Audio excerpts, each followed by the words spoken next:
Hello there, I'm Dr. David Alter. We are about to begin a 7-day challenge to start 2017 off on the right foot. Each day we're going to be sending you some type of practice or exercise.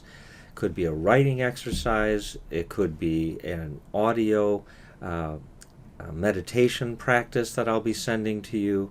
It may be a webinar. Each day a different type of content to stimulate a different part of your learning, because the goal is over these next 7 days to give you a number of different approaches that can put you on a path for a youthful brain, an enlarged life, and hopefully an enriched life well into the second half of your life. So let's talk a little bit about what I'm going to be starting off with today. One of the questions that I think is so key when we think about healthy aging is, when do we actually reach full maturity? Is there a point when it comes to brain health or overall life health that's a little bit like what happens when we finally hit our full adult height, usually between the ages of 14, 15 for girls, maybe 18 to 20 for guys? Is that what happens, that we reach our height and then from that point on we're the same, or eventually we begin to shrink? Well, it's kind of a rhetorical question, because the answer is really no. There is just no evidence that we ever reach a point where our brain is fully mature. It is designed to be a lifelong learning organ, and as long as we continue to stimulate it, to challenge it, it will continue to respond. Well, of course, it changes a bit in how it learns and how it responds as we age, but it's not like many people think, which is that those changes that happen represent a decline. There is new and emerging evidence that suggests it continues to grow by developing different ways of learning. It's one of the reasons that we talk about acquiring wisdom as we age, because that reflects an ability to think much more broadly in a way that draws on past experience, something that those who are much younger simply don't have enough life experience to be able to do. So the bottom line of what I'm starting us off with is this idea that it is really a myth that aging is about decline. Aging can be about growth. Aging can be about opening up new horizons. Aging can be about increasing the sense of fulfillment and joy and adventure that we can experience in our life, so long as we know what are the ways to continue to stimulate and challenge this amazing organ that we call the human brain.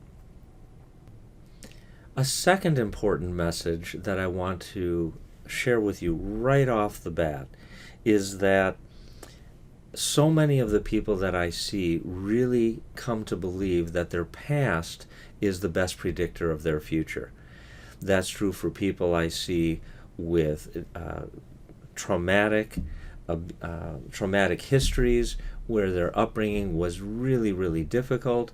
They start to believe that that early negative experience predicts a lifetime during which they'll never be able to achieve what they hoped.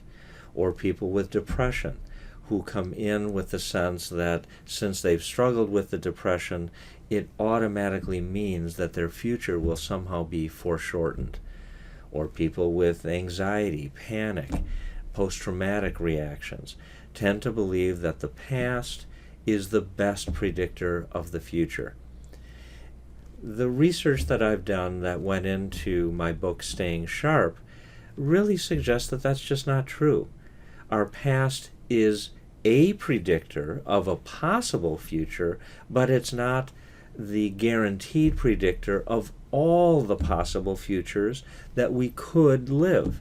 So a lot of what I'm talking about over these next 7 days is about learning the kinds of skills that help you open up new possibilities for a different future, a future that, once it is supported with good, healthy skills and habits that are practiced on a regular basis, the vista of possible futures that align more closely with your best self, with what we might say is your most authentic self, suddenly begin to become more accessible, more possible, and more achievable, whether you are in midlife or on the second half of that life journey.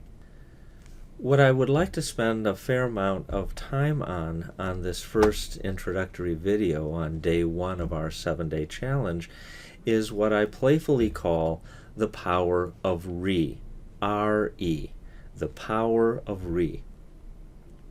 That prefix comes from the Latin word meaning again and again. So if we're talking about growing a youthful brain, why is this idea of repeat, renew, redo so important? Well, as you'll see as I go through the 10 different forms of re, how each one is an important element in the overall set of 10 ways in which we can take advantage of our ability to go back over things again and again, each time that we do, extracting from that experience what's most useful, what's most valuable, whether it's something that was really wonderful and beautiful or something that was really difficult or painful. Either way, there is something to be extracted from it as we go over it again that can put us in the best position to profit from it as we go forward. So we're always learning from experience. What that implies, of course, is that we are always open to new learning. That's one of the clear findings about what makes aging accelerate. And that is when we stop being curious, stop opening up our minds or even our hearts to new experience, to novelty, because then we tend to rely on what we've experienced before over and over without allowing ourselves to refresh and renew. In that case, we're not really learning anything from experience. In fact, what starts to happen is we stagnate. There's even evidence that when we cut off that kind of new learning, get stuck in old routines, become rigid in our thinking and our actions, there's evidence that our brains actually begin to shrink and that we start to see signs of accelerated aging in the form of cognitive decline and also even in some changes to the physical body. Our whole being, mind, brain, and body, are both designed to be on the march, to be on the move, to engage our world each day with some ability to take from that day something new and different. That's the root of this idea of enlarging our life day by day and year by year. So what I'd like to do now is go through each of these 10 different re's, each of these 10 ways in which we are re-ing something, and talk about how together they make a wonderful package that I hope launches this 7-day challenge in a really useful and helpful direction. So here's re number 1. I talk about the importance of reviewing, which literally means to see again. What that implies is it's important at the end of the day, or maybe even as our day begins, to look back over what we expect in the day that's unfolding or what we expected from the day that is just ending, so that we can start to see it as if for the first time. That kind of reviewing allows us to step outside our usual frame of reference, opening up our mind to start seeing things in new and different ways, and that's where the possibilities of a different future can begin to take root. Number 2, it's important to refresh. Refreshing something means that we're extending the life of whatever it is that's being refreshed. We're giving it new, vital energy. So when we refresh our mind, we refresh our outlook, what we're doing is giving ourselves an opportunity to not jump too quickly over something that's just happened, a challenge at work, a wonderful time with a friend, a setback in some other part of our life. It's helpful to not jump past it too quickly, but to allow ourselves to linger with it so that we can refresh it, extend its useful shelf life so we have a better opportunity to learn something useful from it. So we go from reviewing to refreshing. Number 3 is the idea of resolving or resolving. When we give ourselves a chance to look at challenges that we've really struggled with in a new way, it stimulates a different area of the brain to begin to come up with creative alternatives, creative solutions. Over time, when we practice facing challenges with curiosity and creativity, over time we actually increase our brain's ability to think flexibly. The more flexible our brain, the more able it is to face challenges more adaptively and more resiliently. And boy, oh boy, in the second half of life, the more we can develop those resiliency skills, the better off we are. Number 4 is revitalize. To revitalize something means to bring it the kind of energy that's necessary for any dream to actually come to fruition, for any plan to be realized. Well, how do we do that? When we revitalize something, what we're actually doing is linking together our hope, our aspiration, our sense of our higher calling or purpose with the energy that we need to engage us in the action steps that begin to take us toward the realization of that goal. Otherwise, it's just a pipe dream. It sits out there in our mind and we never take the steps that give us a chance to fulfill that hope, that dream, or that mission. So revitalizing involves the ways in which we bring together the necessary energy with the hoped for outcome, and together, when they link up, we start to put things into action. That's the world of initiative taking. Number 5 is realigning. Realigning to me is really important because, at least in my life, there's not a day that goes by where, in spite of my best intentions, I find myself going off track. It might be overlooking something, being forgetful or absent-minded. It might be being insensitive in a situation where I feel badly about it afterwards. It may be something where I end up making a choice that I later come to regret. The point is, it's inevitable that we're going to go off track. So realigning is a way of acknowledging how human that is, how unavoidable that is, and that one of the skills is, when we notice that we're off track, is to get ourselves right back on track. For any of you who are regular meditation practitioners, you recognize how important that is. Early training in meditation is very much about recognizing the moments when we drift away, that we go off track and lose our focus, and then simply, without judging ourselves too harshly, bring ourselves back on focus and continue to do the work of training our minds to stay focused. It's not expected that we'll ever succeed at remaining laser-like in our focus. The goal is to catch ourselves more and more quickly when we go off track, and then more quickly realign ourselves with a higher purpose. In this case, the purpose being to help you grow a youthful brain and to enlarge your life. Number 6 is the idea of rewiring. I think it is important that we recognize that what we're talking about during these 7 days is not just about ideas and concepts and beliefs.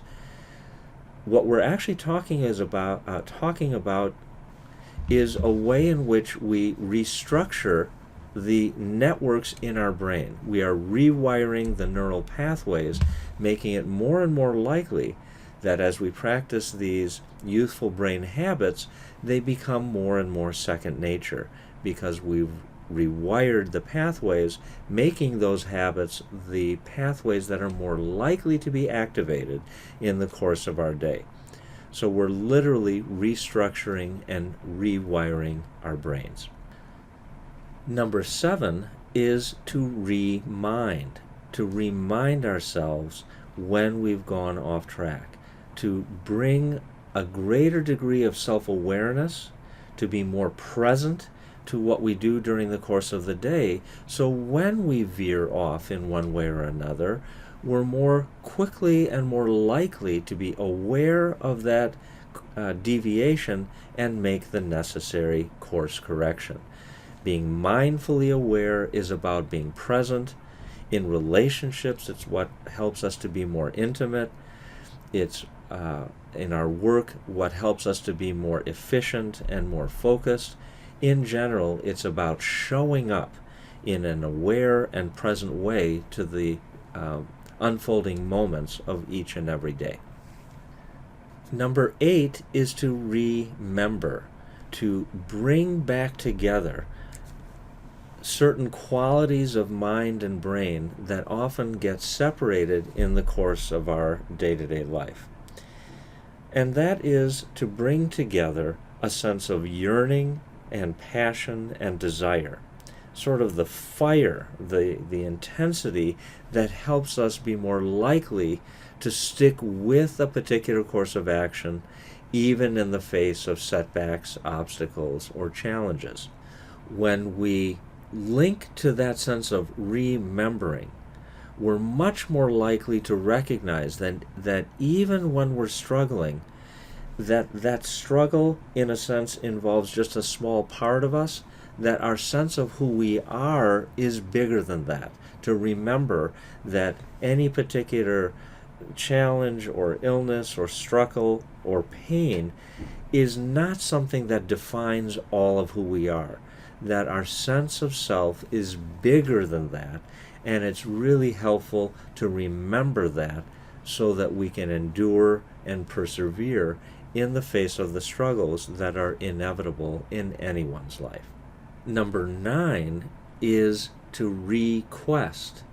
Well, what does that mean? Centuries ago, the idea began to develop that our life represents a quest, a journey, an unfolding adventure toward fulfillment of our purpose for being in the world. When we live our days with that sense that we are on a quest, a vision quest, an adventure quest, where what we're seeking is to fulfill our highest purpose, what we begin to do is elevate our character. We bring out the best parts of ourselves to put them into play to help us become that best self. So I want to encourage you over these next 7 days to really allow yourself to get in touch with your quest so that you can arm yourself with the tools that you need to pursue that journey with passion and drive. And finally, number 10 is to restore ourselves. That may seem like an odd one to end on, because when we think of restoring, we often think of being able to take something and put it back to where it was some time ago, to put it back where it belonged. Well, I'm actually not talking about sending you back to where you used to be. In fact, I'm really hoping that even in these next 7 days, you can sense that you're already beginning to move away from who you have been acting like as you unlock and unleash your potential to be your best self. So what do I mean by restore? For me, restoration is about putting you back in touch with your fundamental resources.